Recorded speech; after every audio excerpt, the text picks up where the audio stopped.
আপনিও বানিয়ে নিতে পারেন এরকম লাল আটার ফুলকো নরম রুটি।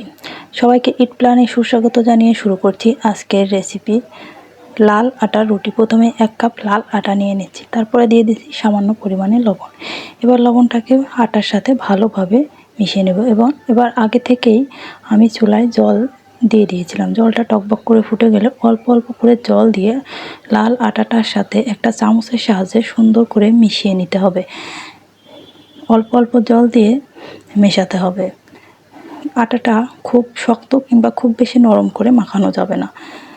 বেশি শক্ত হয়ে গেলে তাহলে কিন্তু রুটিটা শক্ত হয়ে যাবে। আমার 1 কাপ লাল আটার জন্য 1 কাপ জল লেগেছে।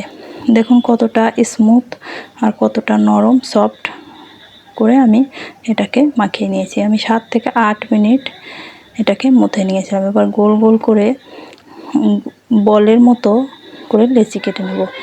এবার গোল করে সুন্দর করে ময়দা দিয়ে এটাকে বেলে নেব। ময়দা দিয়ে দিলে এটা লেগে যাবে না। এই তো দেখুন কত সুন্দর করে আমি বেলে নিচ্ছি। এবার এভাবে সবগুলো রুটি আমি বেলে নেব। তারপরে আমি একটা লোহার তাওয়া চুলায় দিয়ে দিয়েছি। ভালোভাবে গরম হয়ে গেলে রুটিটা দিয়ে দিচ্ছি। রুটি 5 থেকে 6 সেকেন্ড পরে উল্টে দিতে হবে।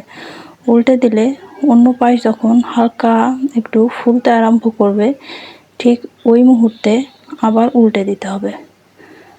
তাহলে দেখতে পাবেন এটা এমনি আস্তে আস্তে ফুলতে থাকবে।